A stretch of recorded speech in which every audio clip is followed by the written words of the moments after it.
Practical గా theoretical గా కాదు, ప్రాక్టికల్ గా స్టాక్ మార్కెట్ నుంచి నెల నెల డబ్బుల్ని మన బ్యాంక్ అకౌంట్ లోకి తీసుకురావడం ఎలా? మార్కెట్ పెరిగినా తగ్గినా మన బ్యాంక్ అకౌంట్ లోకి వచ్చే డబ్బులు అలానే ఉండాలి. అందానికి మనం టైం టు టైం కష్టపడకూడదు. లైక్ బయట జాబ్ లో కష్టపడుతున్నట్టు ఇక్కడ మనం కష్టపడకుండా, ఇటువంటి జాబ్ లాంటి వర్క్ చేయకుండా స్టాక్ మార్కెట్ లో నుంచి మనం ఎలా రెగ్యులర్ గా ఇన్కమ్ ని మన బ్యాంక్ అకౌంట్ లోకి తీసుకురావాలన్న దాని టాపిక్ పై చాలా టైం బ్యాక్ నుంచి ప్రాక్టికల్ గా ఎక్స్ప్లెయిన్ చేయండి అని మన వాళ్ళు అడుగుతూ ఉన్నారు. ఇన్ఫాక్ట్ ఈ టాపిక్ తో పాటు రెగ్యులర్ గా మార్కెట్ నుంచి ఎలా బ్యాంక్ అకౌంట్ లోకి డబ్బులు తీసుకురావాలనే దాని టాపిక్ తో పాటు నేను ఇంకొక 2 ట్రిక్స్ సిమిలర్ కాన్సెప్ట్ తో ఉన్నవి నేను మీకు ఎక్స్ప్లెయిన్ చేస్తాను. సో దట్ కొన్ని షార్ట్ వీడియోస్ లో మీరు చూసుంటారు, మీ దగ్గర ఎక్కువగా డబ్బులు ఉంటే దాంతో వెంటనే ఇల్లు కొనకండి, బ్యాంక్ అకౌంట్ లోకి వెళ్ళి లోన్ తీసుకొని ఇల్లు కొనండి, సో దట్ మీకు ఇల్లు ఫ్రీగా వచ్చేస్తుందని దాని గురించి మాట్లాడుకుందాం. ఒక బ్యూటిఫుల్ మెథడ్ ఉంది. ఐ థింక్ మోస్ట్లీ ఆ మెథడ్ ని మీరు ఇప్పటి వరకు అయితే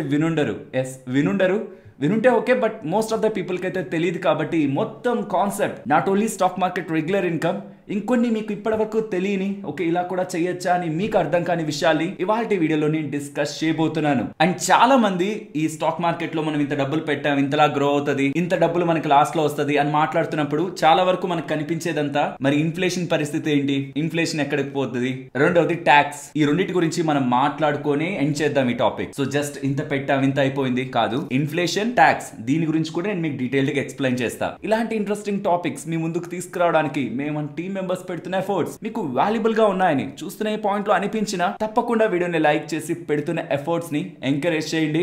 let's start the video. Practical గా మాట్లాడుకుంటే, అంటే నెల నెల ఇంత డబ్బులు మన బ్యాంక్ అకౌంట్ లోకి రావాలంటే ముందు మనం స్టాక్ మార్కెట్ లో డబ్బులు పెట్టుండాలి కదా. మనం డబ్బులు పెట్టకుండా మార్కెట్ నుంచి డబ్బులు ఎక్కడి నుంచి వస్తుంది? అండ్ మనం స్టాక్ మార్కెట్ లో ఎలా డబ్బులు పెడతాం? యూజువల్ గా మీకు వస్తున్న ఇన్కమ్, సాలరీలో నుంచి ఎక్స్పెన్సెస్ పోను మిగిలిన సేవింగ్స్ లో నుంచి కొంత మొత్తాన్ని మనం స్టాక్ మార్కెట్ లో ఎస్ఐపి, సిస్టమాటిక్ ఇన్వెస్ట్మెంట్ ప్లాన్ ద్వారా మ్యూచువల్ ఫండ్స్ లోను, స్టాక్స్ లోను మనం ఇన్వెస్ట్మెంట్స్ చేస్తూ ఉంటాం. అసలు ఈ ఎస్ఐపి అంటే ఏంటి, మ్యూచువల్ ఫండ్స్ అంటే ఏంటి, స్టాక్స్ లో ఎలా చేస్తుంటాం, మ్యూచువల్ ఫండ్స్ లో ఎలా చేస్తుంటాం, వీటి రిలేటెడ్ గా కంప్లీట్ ఇన్ఫర్మేషన్ ఉంటున్న మన mutual fund course and stock market course description and comment section లో ఇస్తున్నాను. అదొకసారి చెక్ చేయండి. ఒకవేళ మీకు అసలు stock market, SIP, mutual funds ఇవేవి తెలియకపోతే, అలా పెడుతున్న ఎస్ఐపిస్ ద్వారా మీరు చాలా సార్లు ఇలాంటి క్యాలిక్యులేటర్స్ చూస్తుంటారు. నెల నెల మీరు ఇంత డబ్బులు పెడితే అది ఇంతతో గ్రో అయితే ఫైనలీ ఇంత డబ్బులకి వెళ్తుందని చాలా దగ్గర చూస్తుంటారు కదా. అలా మీకు ఒకవేళ వెల్త్ క్రియేట్ అయితే ఆ డబ్బుల్ని యూజ్ చేసి నెల నెల మన బ్యాంక్ అకౌంట్ లోకి ఎలా డబ్బుల్ని తీసుకురావాలన్న దాని రిలేటెడ్ గా SWP, సిస్టమాటిక్ విత్డ్రాల్ ప్లాన్ మనకుంటున్న బెస్ట్ ఆప్షన్. దీన్ని యూజ్ చేసుకొని ఇంకొక 2 ట్రిక్స్ ని మనం వాడామంటే ఇంకా బెటర్ అడ్వాంటేజెస్ మనం ఎలా పొందొచ్చు అనేది కూడా నేను మీకు డీటెయిల్డ్ గా ఎక్స్ప్లెయిన్ చేస్తాను. ఎస్ఐపి ద్వారానే వెల్త్ క్రియేట్ చేయాలా స్టాక్ మార్కెట్ లో, లేకపోతే లంసమ్ ద్వారా కూడా, లైక్ మీరు ఏదైనా బిగ్ ప్రాపర్టీ నమ్మారు, పెద్ద మొత్తంలో డబ్బులు వచ్చింది, ఆర్ మీరు రిటైర్మెంట్ అయ్యారు, మీకు పెద్ద మొత్తంలో డబ్బులు వచ్చింది, ఆ పెద్ద మొత్తంలో వస్తున్న డబ్బుల్ని కూడా ఏదైనా ఇన్వెస్ట్మెంట్ రూట్ లో ఇన్వెస్ట్మెంట్ చేసి SWP ద్వారా మన డబ్బుల్ని అలా గ్రో చేసుకుంటూ ప్యారలల్ గా మన అసల్ని టచ్ చేయకుండా దాని నుంచి వస్తున్న రిటర్న్స్ ని రెగ్యులర్ గా మన బ్యాంక్ అకౌంట్ లోకి ఎలా తీసుకురావాలన్న దానికి మనకుంటున్న only option SWP, systematic withdrawal plan. దీని ఫస్ట్ ప్రాక్టికల్ గా ఎలా చేయాలో చూద్దాం. తర్వాత నేను మీకు చాలా ఇంపార్టెంట్ అండ్ ఇంట్రెస్టింగ్ క్యాలిక్యులేషన్స్ ని చూపిస్తాను. మార్కెట్ లోకి టైం టు టైం మీరు డబ్బులు పెట్టే విధానాన్ని SIP అంటారు, సిస్టమాటిక్ ఇన్వెస్ట్మెంట్ ప్లాన్. వెరాస్ మీరు ఆల్రెడీ మార్కెట్ లో పెట్టున్న డబ్బుల్ని time to time me bank account లోకి తీసుకోవడానికి SWP అంటారు, సిస్టమాటిక్ విత్డ్రాల్ ప్లాన్. ఈ రెండింటికి డిఫరెన్స్ ఎలా ఉంటుంది అనేది నేను మీకు క్యాలిక్యులేషన్స్ లో చూపించినప్పుడు ఇంకా క్లియర్ గా అర్థమవుతుంది. నేను ఇప్పుడు Zerodha వాళ్ళకి సంబంధించిన మ్యూచువల్ ఫండ్ ప్లాట్ఫామ్ లో ఉన్నాను. మీరు మ్యూచువల్ ఫండ్స్ కొనడానికి, అమ్మడానికి ఎటువంటి జాయినింగ్ ఫీజు లేని ఇండియాలో ఉంటున్న టాప్ బ్రోకర్ Zerodha. ఒకప్పుడు అకౌంట్ ఓపెనింగ్ చార్జెస్ ఉండేవి, ఇప్పుడు అసలు అకౌంట్ ఓపెనింగ్ చార్జెస్ లేవు. కొత్తగా అకౌంట్ ఓపెన్ చేసుకోవాలనుకుంటున్న వాళ్ళు లింక్ డిస్క్రిప్షన్ కామెంట్ సెక్షన్ లో ఉంటుంది. ఉంటే నీడ్ లేదు, లేకపోతే మన ఛానల్ లింక్స్ ఉన్నాయనేది గుర్తుంచుకోండి. ఇది మన టీమ్ మెంబర్ కి సంబంధించిన అకౌంట్. మీరు ఆల్రెడీ ఇన్వెస్ట్మెంట్ చేస్తుంటే మ్యూచువల్ ఫండ్స్ లో, దెన్ మీరు ఇక్కడ హోల్డింగ్స్ అనుందా, హోల్డింగ్స్ దగ్గరికి వచ్చి మీకు సంబంధించిన మ్యూచువల్ ఫండ్ ఉంటుంది, దాన్ని క్లిక్ చేసి కింద స్టార్ట్ SWP అని ఉంటుంది, దాన్ని క్లిక్ చేసి మీకు ఎంత డబ్బులు కావాలి, time to time me bank account లోకి ఎంత డబ్బులు కావాలి అది ఇక్కడ ఎంటర్ చేస్తారు. ఎప్పుడు కావాలి, మంత్లీ కావాలా, క్వార్టర్లీ 3 మంత్స్ ఒకసారి కావాలా, ఆర్ 15 డేస్ ఒకసారి కావాలా, వీక్లీ ఒకసారి కావాలా, ఎంతెంత టైం పీరియడ్ లో మీ బ్యాంక్ అకౌంట్ లోకి డబ్బులు కావాలి ఇది ఎంటర్ చేసుకొని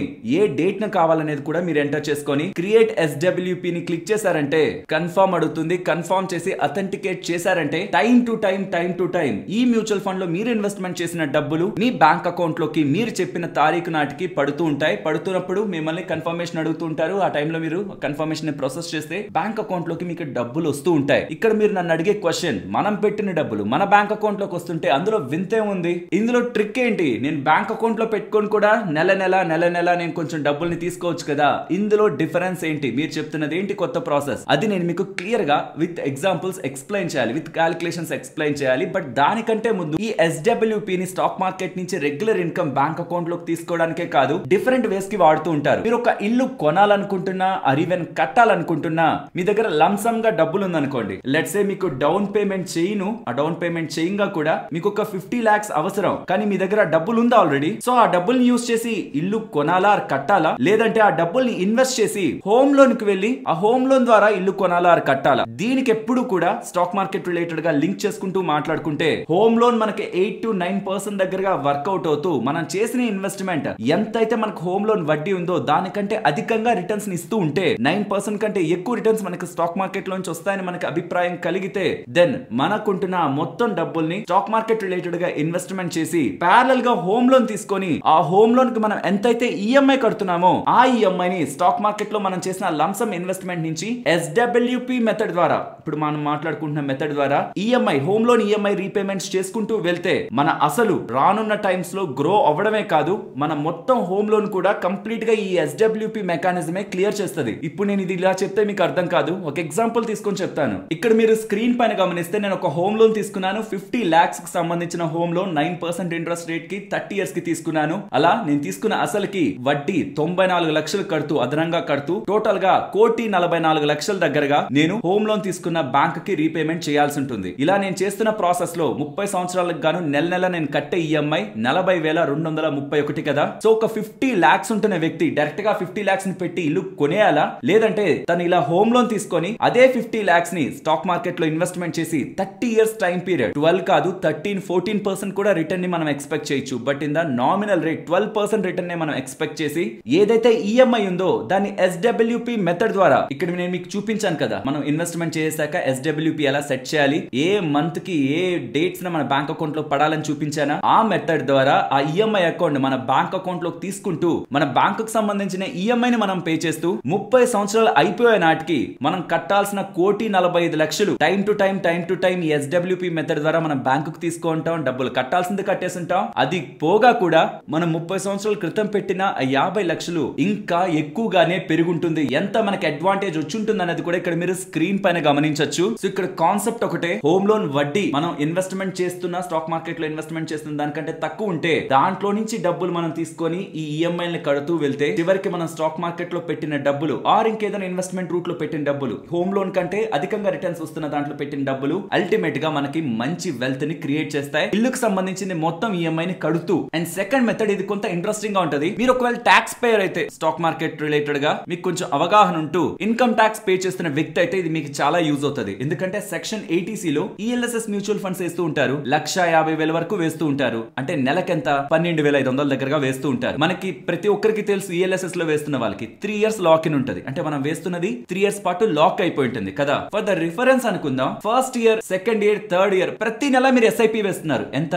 12,500 రూపీస్ పర్ మంత్. ఎందుకు? ELSS లో మీరు డబ్బులు పెడుతూ ట్యాక్స్ సేవ్ చేసుకోవడానికి. ఇది ఇన్వెస్ట్మెంట్ పర్పసే కాదు, ట్యాక్స్ సేవ్ చేయడానికే వేస్తున్నారు. ఫస్ట్ ఇయర్ లో ఎన్ని మంత్స్ ఉంటాయి? ఫైనాన్షియల్ ఇయర్ అనుకుందాం, April 1st to March 31st వేశారు. ఎన్ని మంత్స్ ఉన్నాయి? 12 months. 12 months SIPs వేశారు, 12 SIPs వేశారు. సెకండ్ ఇయర్ ఎన్ని వేశారు? ఇంకొక 12 SIPs వేశారు. టోటల్ గా 24 SIPs వేశారు. థర్డ్ ఇయర్ ఇంకొక 12, టోటల్ గా 36 SIPs వేశారు. ఒక్కొక్క SIP ఎంత?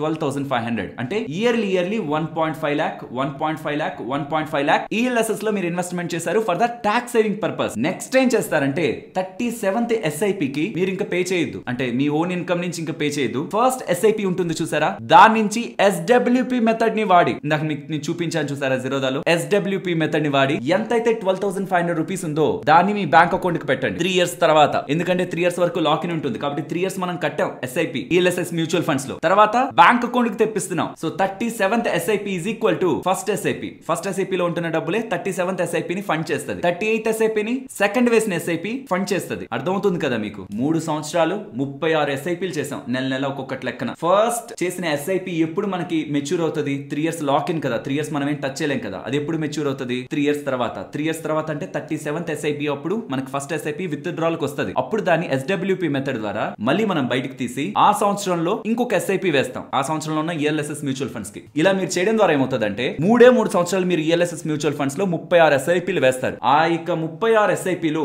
ఫ్యూచర్ లో మీకు ఉంటున్న మీ life long ELSS mutual fund investments ని అవే చూసుకుంటాయి. ఒకటి. రెండవది 37th SIP కోసం మీరు ఫస్ట్ SIP ని విత్ డ్రాల్ చేసేస్తున్నారు కదా, అంటే 3 సంవత్సరాల్లో మీకు సంబంధించిన మ్యూచువల్ ఫండ్ ఇన్వెస్ట్మెంట్ ని బయటకు తీస్తున్నారు. సో దాని మీద మీరు ట్యాక్స్ కట్టాలి. కానీ లాంగ్ టర్మ్ క్యాపిటల్ గెయిన్స్ ఒక సంవత్సరానికంటే మీరు మించి హోల్డ్ చేస్తున్న దాని మీద 12.5% ట్యాక్స్ ఇప్పుడు మార్చిన దాని ప్రకారం 12.5% ట్యాక్స్. అది కూడా దేని మీద? 1,25,000 మించితేనే. కానీ మీరు చిన్న చిన్న అమౌంట్స్ నే SWP మెథడ్ ద్వారా మళ్ళీ మీ బ్యాంక్ అకౌంట్ కు తెచ్చేది చిన్న చిన్న అమౌంట్స్ నే కాబట్టి 1,25,000 మించి మీకు అంతగా ప్రాఫిట్ అక్కడ వచ్చుండదు. సో స్లోగా ఎలా మారుతూ వెళ్తుందంటే మీరు ఇంకా ఫ్యూచర్ లో కూడా ఇలా సంవత్సరం మీరు చేసిన ప్రీవియస్ ఇన్వెస్ట్మెంట్స్ 3 సంవత్సరాలకు ముందు చేసిన ఇన్వెస్ట్మెంట్స్ ని బ్యాంకు కు తెచ్చుకోవడం ద్వారా ELSS రిలేటెడ్ గా ట్యాక్స్ సేవింగ్ అడ్వాంటేజ్ ఉంటుంది. అండ్ టైం టు టైం అవి సంవత్సరం మీరు మీ బ్యాంక్ అకౌంట్ కి తెచ్చుకుంటారు కాబట్టి 1,25,000 మించి మీకు లాభం రాకపోతూ ఉంటే దెన్ అసలు మీరు జీరో ట్యాక్స్. మీరు చేసిన మొత్తం ఆ ఇన్వెస్ట్మెంట్స్ కి zero tax. Long term capital gains 1,25,000 మించితేనే క్యాపిటల్ గెయిన్స్. ఇప్పుడు దానికి లోపల ఉంటే క్యాపిటల్ గెయిన్స్ లేదు కాబట్టి అక్కడ అడ్వాంటేజ్ పొందుతారు. అండ్ మూడోది మీరు ఏదైతే SIP first SIP 37th SIP టైంలో విత్ డ్రాల్ చేస్తున్నారో మీరు చేసిన ఇన్వెస్ట్మెంట్ 3 సంవత్సరాల క్రితం 12,500 నెలకి. 3 సంవత్సరాల తర్వాత మీరు తీసుకున్నది 12,500. మరి ఈ 3 సంవత్సరాలు ఈ 12,500 మీద మీకు లాభం వచ్చి ఉంటుంది కదా, ఆ లాభం అలా వదిలేస్తారంతే మార్కెట్ లో. అది మీకు వెల్త్ ని క్రియేట్ చేస్తూ ఉంటుంది. సో ఇది ఎవరైతే ట్యాక్స్ రిలేటెడ్ గా ఇన్కమ్ ట్యాక్స్ రిలేటెడ్ గా పేమెంట్స్ చేస్తూ ఉంటారో ELSS లో చేస్తూ ఉంటారో ఈ మెథడ్ ని మీరు ఫాలో అయితే, ఈ SWP మెథడ్ ని మీరు ఫాలో అయితే 3 సంవత్సరాలు మీరు SIPలు వేసుకుంటూ వెళ్ళుంటారు. SIPలే వేయాలి. 3 సంవత్సరాలు ELSS మ్యూచువల్ ఫండ్ లో SIPసే వేయాలి. 36 SIPs తర్వాత నుంచి మీరు వేసిన ఫస్ట్ SIP 37th SIP ని ఫండ్ చేస్తుంది.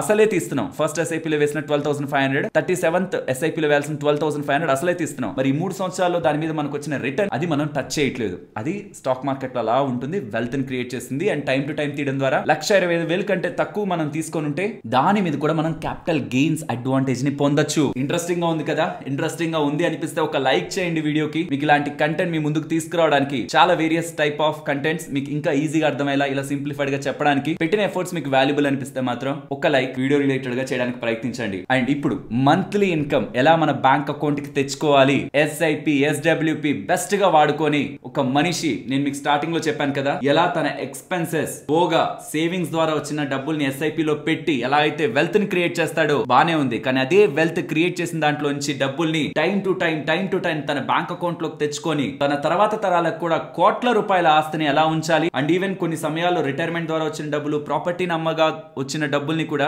మార్కెట్ రిలేటెడ్ గా పెడుతూ 4% రూల్ ని ఫాలో అయ్యి ఎలా మంచిగా తన బ్యాంక్ అకౌంట్ లోకి డబ్బులు తెచ్చుకుంటూ వెల్త్ ని క్రియేట్ చేయాలనే దాని రిలేటెడ్ గా ఇప్పుడు నేను మీకు డీటెయిల్డ్ గా విత్ ఎగ్జాంపుల్స్ ఎక్స్ప్లెయిన్ చేస్తాను. బట్ దానికి ముందు నేను మిమ్మల్ని ఒక క్వశ్చన్ అడగాలనుకుంటున్నాను. మీకు నెల ఖర్చులంతా పోను, ఎందుకంటే ఇన్కమ్ ఒక్కొక్కరికి ఒక్కొక్కలా ఉంటుంది. కానీ వాళ్ళకి సంబంధించిన ఖర్చులు మొత్తం పోను ఎంత మిగులుతూ ఉంటుంది? వీలైతే కామెంట్ సెక్షన్ లో చెప్తారా మీకు ఎంత మిగులుతూ ఉంటుందని? లెట్స్ సే మీకు ఒక 5,000 రూపాయలు మిగులుతుంది అనుకుందాం, 5,000 రూపీస్ మిగులుతుంది అనుకుందాం. 5,000 రూపీస్ మీరు ఇన్వెస్ట్మెంట్ చేస్తారు, ప్రతి నెల ఇన్వెస్ట్మెంట్ చేస్తారు. 12% తోనే గ్రో అయింది అనుకుందాం, స్టాక్ మార్కెట్ రేట్ తోనే గ్రో అయింది అనుకుందాం. 25 సంవత్సరాలు ఆపకుండా కూడబెడితే ప్రతి నెల 5,000 రూపాయలు కూడబెడితే ఎంత వస్తుంది? 94,88,000 కదా. కానీ ఒకవేళ అలా కూడబెడుతున్న వ్యక్తి స్టార్టింగ్ ఇయర్స్ లోనే ఒక 5 ఇయర్స్ లో 6 ఇయర్స్ లో ఏదైనా జరిగి చనిపోయారు అనుకోండి, ఎగ్జాంపుల్ ఒక 8 ఇయర్స్ కూడబెట్టి చనిపోయారు అనుకోండి, తన ఫ్యామిలీ కోసం తను ఎంత మిగిలి పెడుతున్నట్టు 8 lakhs రెగ్యులర్ గా స్టాక్ మార్కెట్ లో ఇన్వెస్ట్మెంట్ చేస్తూ వాళ్ళ ఫ్యామిలీ కోసం ఏదో తను కూడబెడుతున్నారని తను అనుకుంటూ తన ఫ్యామిలీకి ఉంటుంది భరోసాగా అని తను మొత్తం చేస్తున్న ప్రయత్నం అంతా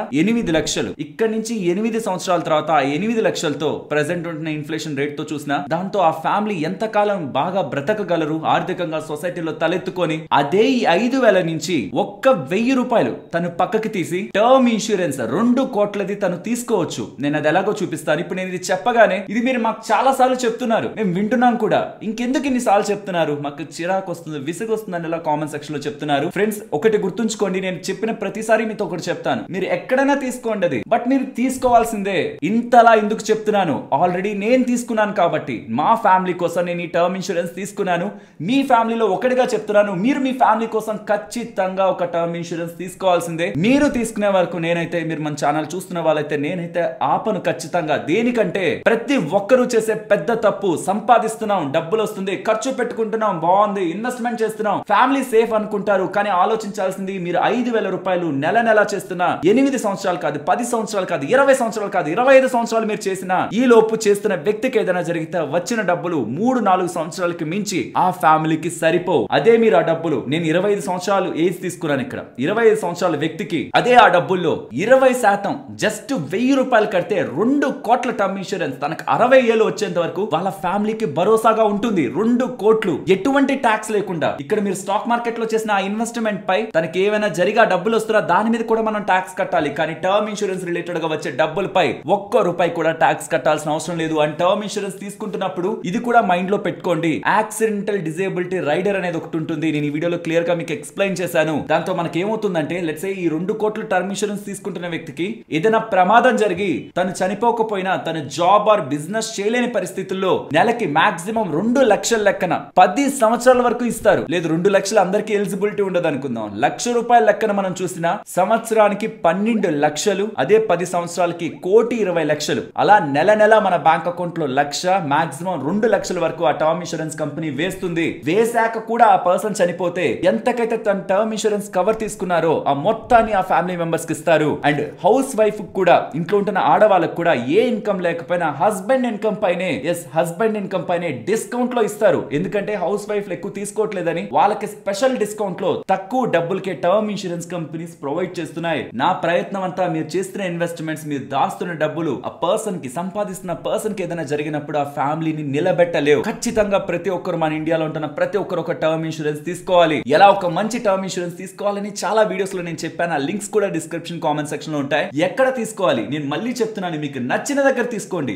నేను ఎక్కడ తీసుకున్నాను, ఆన్లైన్ లో తీసుకున్నాను. దేనికి, నేను ఎక్కడైనా బయట ఒక పర్సన్ దగ్గర తీసుకుంటే ఆ ఊరు నుంచి ఇంకో ఊరికి వెళ్తున్నప్పుడు, ఏదైనా ప్లేస్ షిఫ్ట్ అవుతున్నప్పుడు, ఆ పర్సన్ తో నాకు కాంటాక్ట్ లేనప్పుడు, ఆర్ తన జాబ్ ఆ కంపెనీ నుంచి ఇంకో కంపెనీకి షిఫ్ట్ అయిపోయారన్నప్పుడు మా వాళ్ళు తనని కాంటాక్ట్ చేసి ఆ పాలసీ రిలేటెడ్ గా ఏదైనా ఇష్యూ ఉన్నప్పుడు సార్ట్ అవుట్ చేసుకోలేరు. కాబట్టి ఆన్లైన్ లో త్రూ పాలసీ బజార్ నేను తీసుకుంది. మీరు ఇంకెక్కడైనా తీసుకోండి. బట్ వీళ్ళు ఎప్పటి నుంచో టర్మ్ ఇన్సూరెన్స్ అమ్ముతూ ఉన్నారు. అండ్ మనకంటూ ఒక డెడికేటెడ్ గా ఒక రిలేషన్షిప్ మేనేజర్ నుంచి ఎప్పుడు ప్రాబ్లం ఉన్నా ఆన్లైన్ లో ఆ మేనేజర్ కి కాల్ చేసి మన ప్రాబ్లమ్స్ ని సార్ట్ అవుట్ చేసుకోవచ్చు. అండ్ తీసుకునే వ్యక్తికి ఏదైనా జరిగి చనిపోయినా, ఇలా తను చనిపోయారని చెప్పి మనకు సంబంధించిన డాక్యుమెంట్స్ ని ఆన్లైన్ లో పెట్టి మన క్లెయిమ్ ని ఆన్లైన్ లోనే ప్రాసెస్ చేసి ఆ డబ్బుల్ని బ్యాంక్ అకౌంట్ కూడా తీసుకురావచ్చు. మీరు తీసుకోవాలా తీసుకోకూడదా అని ఇప్పటి వరకు వెయిట్ చేస్తుంటే నా కోసం ఒక చిన్న హెల్ప్ చేయండి. మీరు డిస్క్రిప్షన్ కామెంట్ సెక్షన్ లో ఇచ్చిన లింక్ ని క్లిక్ చేయండి, మీ డీటెయిల్స్ ని ఫిల్ చేయండి. మీకు ఎంతెంత నెల నెల కడితే 1 కోటి, 2 కోట్లు, 3 కోట్లు టర్మ్ ఇన్సూరెన్స్ మీ సాలరీని బట్టి ఇస్తున్నారని చెక్ చేసుకున్న తర్వాత మీరు ఎంత మిగలబెడుతున్నారు, అందుకే అడిగాను, మీరు ఎంత మిగలబెడుతున్నారు నెలన, అందులో ఇది ఎంత శాతం ఒక్కసారి చూడండి.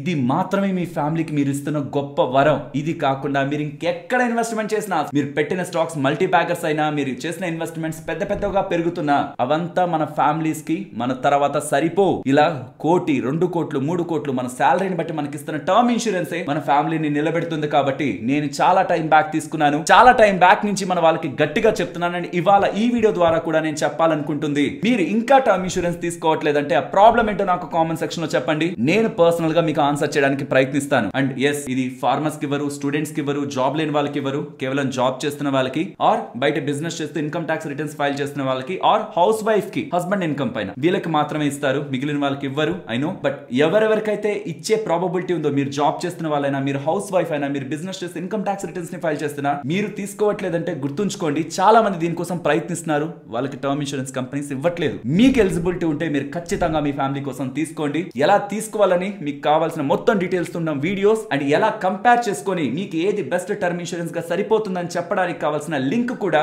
ఈ టర్మ్ ఇన్సూరెన్స్ తీసుకోవడానికి కావాల్సిన లింక్ కూడా మన డిస్క్రిప్షన్ కామెంట్ సెక్షన్ లో ఫస్ట్ లింక్ గా ఇస్తున్నాను. ఇంత చెప్పిన తర్వాత కూడా మీరు టర్మ్ ఇన్సూరెన్స్ తీసుకోవడానికి ఏదో ఒక కారణం మైండ్ లో పెట్టుకొని అవాయిడ్ చేస్తుంటే, మీరు ఎలిజిబుల్ అయినా తీసుకోకపోతుంటే గుర్తుంచుకోండి, మీరు చేస్తున్నది చాలా పెద్ద తప్పు. ఇక ఫైనలీ మీ ఇష్టం. మీకు కావాలనుకున్న టర్మ్ ఇన్సూరెన్స్ కి సంబంధించిన పూర్తి వివరాలతో లింక్స్ అయితే డిస్క్రిప్షన్ కామెంట్ సెక్షన్ లో ఉన్నాయి. సరే, నేను మీకు లాస్ట్ టాపిక్, ఎలా మనం స్టాక్ మార్కెట్ నుంచి రెగ్యులర్ గా ఇన్కమ్ ని మన బ్యాంక్ అకౌంట్ లోకి తీసుకురావాలి. అసలు రిటైర్ అవుతున్న టైంలో నాకు ఒక 50,000 రూపాయలు కావాలి నెల నెల అంటే నేను అసలు ఎంత చేర్చి పెట్టుకోవాలి, ఇన్ఫ్లేషన్ ని, ట్యాక్స్ ని, వీటన్నిటిని మైండ్ లో పెట్టుకొని కూడా ఎప్పుడు కూడా మనం లాంగ్ టర్మ్ కోసం ఇన్వెస్ట్మెంట్ చేస్తున్నప్పుడు, ఒక 20-30 ఇయర్స్ కోసం ఇన్వెస్ట్మెంట్ చేస్తున్నప్పుడు గుర్తుంచుకోవాల్సింది ఇవాళ మనకు వస్తున్న జీతం అలానే ఉండదు, టైం టు టైం పెరుగుతూ ఉంటుంది. కాబట్టి స్టెప్ అప్ ఎస్ఐపిసే చేయాలి మనం ఎప్పుడు. అంటే ఈ సంవత్సరం మనం 20,000 వస్తుంటే 5,000 చేస్తున్నాం, ఇంకొక సంవత్సరం 30,000 వస్తుంటే కూడా 5,000 చేయాలా, 5,500 చేయలేమా, 6,000 చేయలేమా, 7,000 చేయలేమా, అలా పెంచుకుంటూ వెళ్ళాలి. ఎంతెంత పెంచుతాం అనేది మనకి డిఫాల్ట్ గా 10% లెక్కన ఇచ్చేస్తుంటారు. 10% కాకపోయినా 5%, 7%, ఎంతో కొంత మీరు టైం టు టైం మీరు ఎస్ఐపిస్ ని పెంచాలి. లెట్స్ సే నేను ఇక్కడ 7% తీసుకుంటాను. మంత్లీ మీరు స్టాక్ మార్కెట్ లో ఎస్ఐపి 5,000 లెక్కన చేస్తూ వెళ్తే ఏ ఫండ్స్ లో ఎస్ఐపి చేయాలి, అసలు ఎస్ఐపి ఎలా చేయాలి, అసలు ఒక మ్యూచువల్ ఫండ్ లో డబ్బులు పెట్టాలంటే ఏవేవి గమనించాలి, వీటన్నిటి గురించి నేను ఈ వీడియోస్ లో ఎక్స్ప్లెయిన్ చేశాను. Mutual fund course, entire course ఉంది మన దగ్గర, డిస్క్రిప్షన్ కామెంట్ సెక్షన్ లో ఉంటుంది, పూర్తి వివరాలతో ఉంటుంది, సింపుల్ లాంగ్వేజ్ లో ఉంటుంది. మీరు వెళ్ళి చూసారంటే మీకు అర్థమవుతుంది. సో నెలకి 5,000 పెడుతూ 25 సంవత్సరాలు, లెట్స్ సే 25 సంవత్సరాలు ఉన్న వ్యక్తి, లేదు 30 సంవత్సరాలు ఉన్న వ్యక్తి, లేదు 35 సంవత్సరాలు ఉన్న వ్యక్తి, 35 ఇయర్స్ ఏజ్ ఉంటున్న వ్యక్తి నెల నెల 5,000 పెడుతూ తర్వాత దాన్ని పెంచుకుంటూ 12% లెక్కన స్టాక్ మార్కెట్ లో గ్రో చేసుకుంటూ 25 సంవత్సరాల పాటు ఇన్వెస్ట్మెంట్ చేస్తే తనకు వచ్చింది 1,61,81,000 కదా. ఆ 1,61,80,000 రూపాయలని టైం టు టైం తను ఎస్డబ్ల్యూపీ మెథడ్ ద్వారా, ఇందాక నేను మీకు చూపించాను కదా, తను ఏదైతే స్టాక్ మార్కెట్ లో ఎస్ఐపి ద్వారా ఇన్వెస్ట్మెంట్ చేస్తుంటారో, ఈ వీడియోస్ లో చెప్పిన ఎస్ఐపి ఎలా చేయాలో, ఇలా ఇన్వెస్ట్మెంట్ చేస్తుంటారో, తన దగ్గర ఈ మ్యూచువల్ ఫండ్ అలా ఉంటుంది. అప్పుడు తన ఎస్డబ్ల్యూపీ ని తన రిటైర్మెంట్ నాటికి తను అలా క్లిక్ చేసి తనకు కావాలనుకున్న డబ్బులు, లెట్స్ సే 50,000 రూపాయలు తను మంత్లీ తన బ్యాంక్ అకౌంట్ కి రావాలని పెట్టుకుంటే ఇంకొక 20 సంవత్సరాల పాటు, తనకు ఆల్రెడీ 60 ఉంటుంది, ఇంకొక 20 సంవత్సరాల పాటు తన బ్యాంక్ అకౌంట్ కి రావాలని పెట్టుకుంటే ఆ మ్యూచువల్ ఫండ్ ఫర్దర్ గా కూడా 12% లెక్కన గ్రో అవుతుంది అనుకుంటే, నేను తర్వాత కూడా చెప్తాను రిటైర్మెంట్ అప్పుడు మ్యూచువల్ ఫండ్స్ లో పెట్టడం ఏంటి, సేఫ్ ఇన్స్ట్రుమెంట్స్ లో పెట్టాలి కదా, దాని గురించి కూడా నేను మాట్లాడతాను. 12% తోనే గ్రో అవుతుంది అనుకుంటే ఇన్ఫ్లేషన్ లెక్కన అప్పుడు 50,000, తర్వాత సంవత్సరం ఇంకొంచెం పెంచుతూ ఇన్ఫ్లేషన్ లెక్కన తన తీసుకుంటున్న డబ్బుల్ని కూడా పెంచుకుంటూ వెళ్తే, సో అలా పెంచుకుంటూ వెళ్తుంటే ఈ 20 సంవత్సరాలు తన రిటైర్మెంట్ పీరియడ్ లో ఫస్ట్ 50,000 తీసుకుంటాడు. కానీ లాస్ట్ 60 నుంచి 80 ఏళ్ళకి వెళ్ళినప్పుడు, లాస్ట్ 80 ఏళ్ళలో లాస్ట్ మంత్ ఉంటుందో అప్పుడు 1,60,000 తీసుకుంటుంటాడు తను నెల నెల. అలా తీసుకోగా కూడా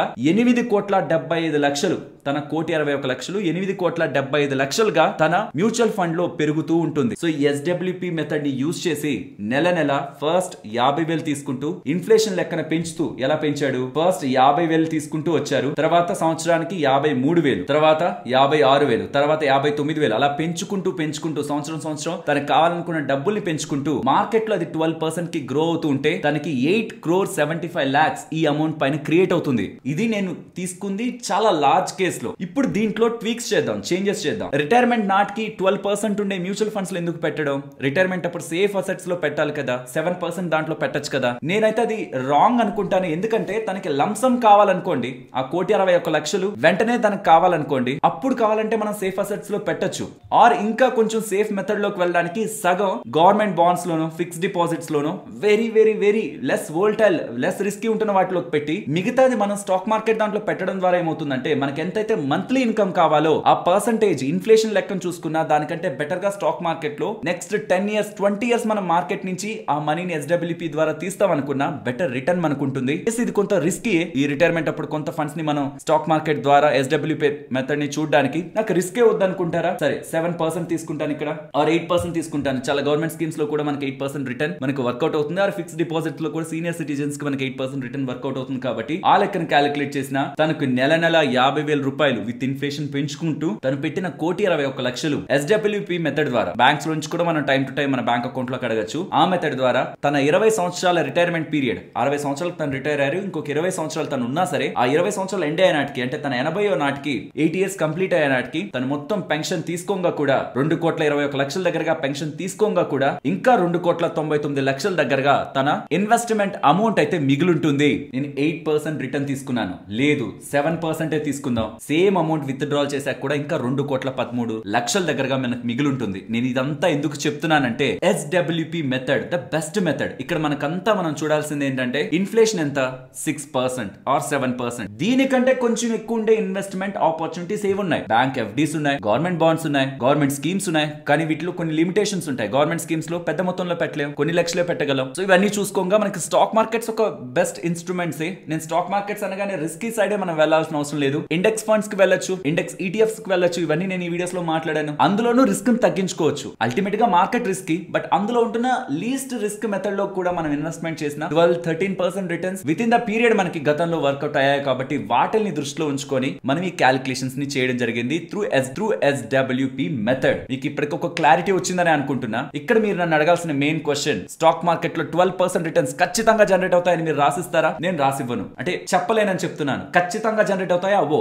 కానీ 2000 కంటే ముందు నుంచి స్టార్ట్ అయిన మన ఈ స్టాక్ మార్కెట్ స్టార్టింగ్ నుంచి ఇప్పటి వరకు ఎప్పుడు కూడా 5 సంవత్సరాలకి మించి ఇన్వెస్ట్మెంట్ చేసిన వాళ్ళని నెగిటివ్ లో ఉంచింది అయితే లేదు. అసలు దగ్గర అయితే ఉంచింది. అసలు కంటే ఎప్పుడు ఎక్కువ రిటర్న్స్ ఇచ్చిందంటే 10 సంవత్సరాలు, 15 సంవత్సరాలు, 20 సంవత్సరాల మార్కెట్ తో లాంగ్ టర్మ్ లో ట్రావెల్ అయిన వాళ్ళని మంచి లాభాల్లోనే ఉంచింది. సో అంత టైం పీరియడ్ మనం ట్రావెల్ అవుతాం అనుకుంటే 10 years, 20 years, 30 years ట్రావెల్ అవుతాం అనుకుంటే ఇప్పటి వరకు మార్కెట్ ఎవరిని కూడా 12% or 13% తక్కువ రిటర్న్స్ కి డెలివర్ చేయలేదు. కాబట్టి ఎవరైనా లాంగ్ టర్మ్ లో మంచి వెల్త్ ని క్రియేట్ చేసుకోవాలనుకుంటున్న వాళ్ళు ప్రెసెంట్ ఉన్న ఎంటైర్ ఇండియాలో, నేను ఒక్కనే కాదు, మీరు ఒక్కరు కాదు, మొత్తం ఇండియాలో చూస్తున్న one of the best option stock market. కాబట్టి నేను అది తీసుకున్నాను. సో రిటర్న్స్ రిలేటెడ్ గా క్లియర్ కదా. ట్యాక్స్ మీరు ప్రతి సంవత్సరం 1,25,000 ప్రెసెంట్ ఉంటున్న లెక్కల ప్రకారం, ఫ్యూచర్ లో అది మారితే మారచ్చు, 1,25,000 వరకు మీరు ప్రాఫిట్ ని బుక్ చేసుకుంటూ ఆ డబ్బులు మళ్ళీ ఇన్వెస్ట్ చేసేయాలి. ప్రాఫిట్ ని బుక్ చేసుకోవాలి, మళ్ళీ ఇన్వెస్ట్మెంట్ చేసేయాలి. చేస్తూ వస్తే పెద్ద మొత్తంలో మీరు ట్యాక్స్ ని సేవ్ చేసుకోవచ్చు. సో గవర్నమెంట్ మనకి ఇస్తున్న అడ్వాంటేజెస్ ఏంటో చూసుకొని ఆ ప్రాఫిట్ ని బుక్ చేసుకొని ఎంత ప్రాఫిట్ మీద మనం ట్యాక్స్ కట్టాల్సిన లేదో చూసుకుంటే ఫైనల్ గా మనం కట్టే ట్యాక్స్ తక్కువ. అండ్ ప్రెసెంట్ కూడా లాంగ్ టర్మ్ క్యాపిటల్ గెయిన్స్ మీద 12.5% ట్యాక్స్. ఎన్ని కోట్లు వచ్చినా 12.5% ట్యాక్స్. ఇంకింతకు మించి మీకు ఎక్కడైనా మీకు తక్కువ ట్యాక్స్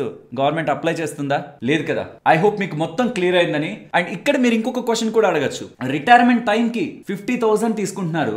ఇప్పుడు 50,000 అంటే ఒక వాల్యూ ఉంది. ఇంకొక 25 సంవత్సరాల తర్వాత 50,000 కి వాల్యూ ఉందా? ఖచ్చితంగా ఉండదు. ఖచ్చితంగా ఇప్పుడు ఉంటున్న 50,000 కి ఏ వాల్యూ ఉందో 25 years తర్వాత 50,000 కి వాల్యూ ఉండదు. కాబట్టి మీరు ఇప్పుడు లెట్స్ సే 20,000కి హ్యాపీగా ఉంటున్నారు, 30,000కి హ్యాపీగా ఉంటున్నారు. 25 సంవత్సరాల తర్వాత కూడా మీకు 20,000, 30,000 కావాలంటే ఎంత వెల్త్ మీరు కూడా పెట్టుకోవాలి అన్నది మీకు తెలియడానికి ఈ క్యాలిక్యులేటర్, ఇది కూడా డిస్క్రిప్షన్ కామెంట్ సెక్షన్ లో ఇస్తున్నాను. బట్ నేను ఇది ఒకటి క్లియర్ గా చెప్పాలనుకుంటున్నాను. లెట్స్ సే ఇప్పుడు మీకు 1,00,000 రూపాయలు కూడా సరిపోవట్లేదు అనుకోండి. దానికి చాలా కారణాలు ఉండొచ్చు. మీరు బయట ఎక్కువ ట్రావెల్ చేస్తూ ఉండొచ్చు, ఆర్ మీ పిల్లల స్కూల్ ఫీజులో ఉండొచ్చు, మీ పేరెంట్స్ కి సంబంధించి ఉండొచ్చు, అలా చాలా ఎక్స్పెన్సెస్ ఉండొచ్చు. కానీ రిటైర్మెంట్ పీరియడ్ లో అవన్నీ మనకు ఉంటాయా? ట్రావెల్ ఉంటుందేమో, పిల్లల ఎక్స్పెన్సెస్ మన మీద ఉంటాయా? మోస్ట్లీ వాళ్ళ సైడ్ నుంచి మనకేం రాకపోయినా మనం వాళ్ళకి స్పెండ్ చేసేదే ఉండదు కదా. అండ్ అన్నెసరీ ఇప్పుడు ఏవైతే మీ దగ్గర నుంచి బాగా డ్రైవ్ అయిపోతున్నాయో అప్పుడు అవ్వకపోవచ్చేమో కదా, ఎక్స్పెన్సెస్ అంత ఉండకపోవచ్చేమో కదా. అండ్ ఈ లోపు మీరు ఒకవేళ ఇల్లు అవంతా సెట్ చేసుకొని ఉంటే అప్పుడు రెంట్ కూడా మీకు ఉండకపోవచ్చేమో కదా. జస్ట్ ఫర్ ద ఇన్ఫర్మేషన్ చెప్తున్నాను. ఆ టైంలో మీ ఎక్స్పెన్సెస్ ఎలా ఉంటాయి అంటే, ఇప్పుడు మీరు రిటైర్ అయిపోయారు అనుకోండి, మైండ్ లో నేను ఎందుకు చెప్తున్నానంటే అన్రియలిస్టిక్ గా వెళ్ళిపోతాయి నెంబర్స్. మీరు ఈ లాజిక్ గా మీరు అనుకోకపోతే అన్రియలిస్టిక్ గా వెళ్ళిపోతాయి. ఇప్పుడే అనుకోండి, ఇప్పుడే మీరు రిటైర్ అయిపోయారు. ఏ ఖర్చులు ఇప్పుడు మీరు మీ ఫ్యామిలీ మీద, మీ పిల్లల మీద పెడుతున్నారో రిటైర్మెంట్ లో అవేవేవి మీ మీద ఉండవు. మీకు మాత్రమే ఇప్పుడుంటున్న లైఫ్ స్టైల్లో ఎంత డబ్బులు మీకు కావాలి అది వేసుకోండి. మీకు మీ వైఫ్ కి ఎంత రిక్వైర్మెంట్ ఉండొచ్చు అది వేసుకోండి. 50,000 అయితే నాకు తెలిసి అది టూ మచ్. అది ఇప్పుడు 50,000 జస్ట్ రిటైర్ అయిపోయిన పీపుల్ 50,000 ఖర్చు పెట్టుకుంటారంటే వాళ్ళకి హెల్త్ ఇన్సూరెన్స్ ఉండి. సో లెట్స్ సే ఒక 30,000 అనుకుందాం ప్రెసెంట్ ఉంటూ, 30,000 లైఫ్ స్టైల్ జస్ట్ ఇద్దరికి, వైఫ్ అండ్ హస్బెండ్ కి 30,000 ప్రెసెంట్ ఓన్ ఇల్లుండి, ఆర్ వాళ్ళ పిల్లలకు సంబంధించిన ఇల్లు అయినా, ఆర్ వాళ్ళకి సంబంధించిన ప్రీవియస్ గా వస్తున్న ఇంట్లో అయినా ఉంటూ, రెంట్ ఉంది అనుకోండి, అది మళ్ళీ డిఫరెంట్. ఏ సిటీలో ఉంటుంది దాన్ని బట్టి రెంట్ మారిపోతుంది. అప్పుడు 50,000 వేయచ్చు. So in the median case 30,000 ఉంటే మీ ఏజ్, ప్రెసెంట్ ఏజ్ 30 years అనుకోని, మీరు 60 years కి రిటైర్ అవుతారు అనుకోని, 60 years తర్వాత ఇంకొక 20 years మీరు ఉంటారనుకుంటే మీరు ఏ లైఫ్ స్టైల్ అయితే బతుకుతున్నారో 60 సంవత్సరాలు దాటే నాటికి మీకు అది 20,67,000 అవుతుంది. అంటే 20,67,657 డివైడెడ్ బై 12, 1,72,000 కావాలి.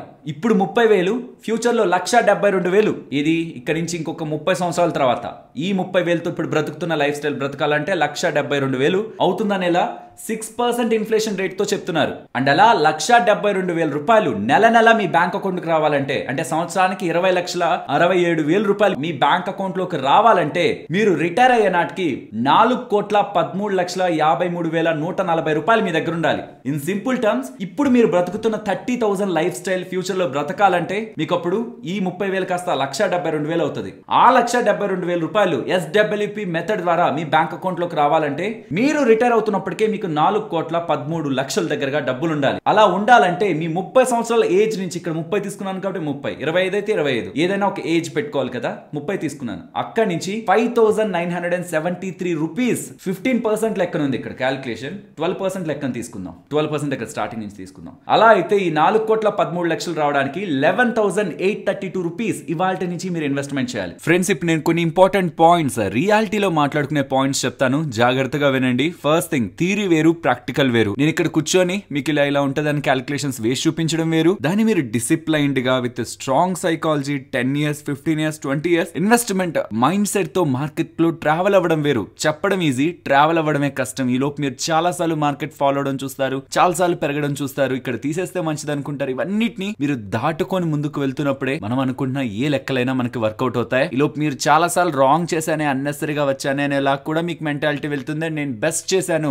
నాకు మించిన ఇన్వెస్ట్మెంట్ పర్సన్ ఎవరు లేరనేలా మిమ్మల్ని మీరు పొగుడుకునే రోజులు వస్తాయి. అండ్ నేను చెప్పిన మెథడ్స్ లో కూడా మీకు కొన్ని మిస్టేక్స్ కనిపించవచ్చు, కానీ మీరు చేయాల్సిందల్లా నేను చెప్పినా ఇంకెవరు చెప్పినా మీ డబ్బులు పెట్టే ముందు 1-2 సార్లు దాన్ని ప్రాక్టికల్ ఓరియంటేషన్ లో థింక్ చేసి ఏదైనా ఇబ్బందులు ఉంటే దాన్ని సరి చేసుకుంటూ, ఆర్ దీనికంటే ఇంకా బెటర్ మెథడ్ మీకు ఏదైనా ఆ పాయింట్లు అనిపిస్తున్నా దాన్ని ఒకసారి ఆలోచించి మీ లైఫ్ ని మీకు తెలిసిన నాలెడ్జ్ తో ఎలా బెటర్ చేసుకోవాలో ఆలోచించాలే. కానీ ఏది చిన్న చూపుతో చూడకండి. నేను చెప్పానని కాదు, ఎవరేం చెప్తున్నా అయ్యే ముందులో వీళ్ళు చెప్పేసి వెళ్ళిపోతారు, ఇది అది అనుకోని నెగిటివ్ గా చూడొద్దు. సరే ఇది నేను అప్లై చేస్తే ఎలా ఉంటుంది, సరే నేను చెప్పిన దానికంటే ఇది ఇంకా బెటర్ కదా అని మీకు ఏదైనా అనిపిస్తుంటే మీకు ఏది బెస్ట్ దాన్ని అప్లై చేయండి. అండ్ ఏదైతే నేను మీకు SWP సిస్టమాటిక్ విత్డ్రాల్ ప్లాన్ అని చెప్పానో, మీరు డబ్బులు పెట్టిన తర్వాత ఇమీడియట్ గా దాంట్లో నుంచి విత్డ్రాల్ పెట్టాలని చూడొద్దు. లైక్ ఇవాళ మీరు లెట్స్ సే మీకు రిటైర్మెంట్ వచ్చిందనో, లేకపోతే ఏదైనా అమ్మితే పెద్ద మొత్తంలో డబ్బులు వచ్చిందనో, లంసం వచ్చిందనో, మీరు స్టాక్ మార్కెట్ మ్యూచువల్ ఫండ్స్ లో లెట్స్ సే ఇండెక్స్ ఫండ్స్ లో ఇన్వెస్ట్మెంట్ చేసి చెప్పారు కదా, అందరూ ఫైనాన్షియల్ వాళ్ళందరూ చెప్తున్నారు కదా 12% తో గ్రో అయిపోతుందని. ఈ నెల నుంచే నేను నాకు కావాలనుకున్న డబ్బుల్ని మంత్లీ నేను నా బ్యాంక్ అకౌంట్ కు పెట్టుకుంటాను అనుకుంటే మీరు 2 ఇబ్బందుల్ని ఫేస్ చేస్తారు. ఒకటి ఎగ్జిట్ లోడ్, ఇంకొకటి ఇన్కమ్ ట్యాక్స్. ఎగ్జిట్ లోడ్, చాలా మ్యూచువల్ ఫండ్స్ మీరు డబ్బులు పెట్టాక minimum 6 months or minimum 1 year మీరు డబ్బులు తీయకూడదు అని పెట్టుకుంటాయి, రూల్ ని పెట్టుకుంటాయి. కొన్ని అయితే ఏ ఎగ్జిట్ లోడ్ ఉండవు, కానీ కొన్నిటికి మోస్ట్లీ ఉంటుంది. కాబట్టి మీరు ఇన్వెస్ట్ చేస్తున్న మ్యూచువల్ ఫండ్ కి సంబంధించిన వాళ్ళు ఎగ్జిట్ లోడ్ మీ దగ్గర తీసుకుంటున్నారా? ఎగ్జిట్ లోడ్ ఉంటే అన్ని నెలల పాటు మీరు ఇన్వెస్ట్ చేసిన డబ్బుల్ని తీయకూడదు. సో మీరు లంసమ్ ఇన్వెస్ట్మెంట్ చేస్తుంటారు కాబట్టి 6 నెలల్లో మినిమం సంవత్సరమో మోస్ట్లీ ఎగ్జిట్ లోడ్స్ చాలా వరకు మ్యూచువల్ ఫండ్స్ ఉంటాయి. కాబట్టి తెలుసో తెలియకో తప్పు మీరు చేయకూడదంటే మినిమం 1 year పాటు మీరు పెట్టిన డబ్బుల్ని తీయకండి, మినిమం అది. కానీ లాజికల్ గా ఆలోచిస్తే మీరు పెట్టిన డబ్బుల్ని కొంచెం గ్రో అయిన తర్వాత తీయడం మంచిది. లైక్ పెట్టాం కదా అని చెప్పి ఆ నెల నుంచే డబ్బులు విత్డ్రాల్ కాకుండా మినిమం ఒక 3 years 4 years 5 years ఆ డబ్బులు అలా వదులుంటే అది క్యాపిటల్ కంటే కూడా దాని మీద రిటర్న్ క్రియేట్ అయినప్పుడు ఆ రిటర్న్ నుంచి మీరు ఎంజాయ్ చేస్తూ క్యాపిటల్ ఏమో గ్రో అవుతూ వచ్చిన రిటర్న్స్ ని మనం బ్యాంక్ కి తీసుకోవడం బెటర్ గా ఉంటుంది. కాబట్టి ఈ తప్పైతే చేయొద్దు, సంవత్సరం లోపైతే తీయద్దు, వీలైతే 3-5 years వదిలేసేయండి. మంచి రిటర్న్ మీకు క్రియేట్ అవుతుంటుంది, దాన్ని మీరు విత్డ్రాల్ చేయించండి. ఇన్కమ్ ట్యాక్స్ వరకు వచ్చేసరికి రీసెంట్ టైమ్స్ లో చేంజ్ అయిన రూల్స్ ప్రకారం మీరు 1 year కంటే ఎక్కువగా ఇన్వెస్ట్మెంట్ చేసి దాని మీద వస్తున్న ప్రాఫిట్ పై 1.25 lakh వరకు ఎటువంటి ట్యాక్స్ కట్టాల్సిన నీడ్ లేదు. కానీ దానిపైన వస్తున్న డబ్బులపై మీరు 12.5% ట్యాక్స్ కట్టాలి. ఇది తక్కువే, ఎందుకంటే ఫస్ట్ 1.25 lakh 1,20,000 మీరు ట్యాక్స్ కట్టరు. మోస్ట్లీ మీరు పెట్టిన డబ్బుల మీద వస్తున్న ప్రాఫిట్ కదా 1,25,000 ఎటువంటి ట్యాక్స్ కట్టరు. ఇక దానిపై వస్తున్న లాభాలని మీరు విత్డ్రాల్ చేస్తున్నప్పుడే మీరు ట్యాక్స్ కడతారు. ఇది బానే ఉంటది. కానీ ఒకవేళ మీరు ఇన్వెస్ట్మెంట్ చేసి సంవత్సరం లోపలే అమ్మి దాని మీద మీకు ఏదైనా లాభం వచ్చింది అనుకోండి, డైరెక్ట్ గా 20% ట్యాక్స్ కట్టేస్తారు. మీరు మధ్యలో ఇంత ప్రాఫిట్ పై ఏ ట్యాక్స్ లేదనే రూల్ కూడా లేదు. సో 1 year కంటే ఎక్కువ మీరు హోల్డ్ చేయడం కారణంగా 1,25,000 మీకు పెట్టిన డబ్బులపై వచ్చిన ప్రాఫిట్ పై మీరు ట్యాక్స్ కట్టరు. ఇక దానిపై వచ్చిన ప్రాఫిట్ కూడా మీరు కట్టేది 12.5%.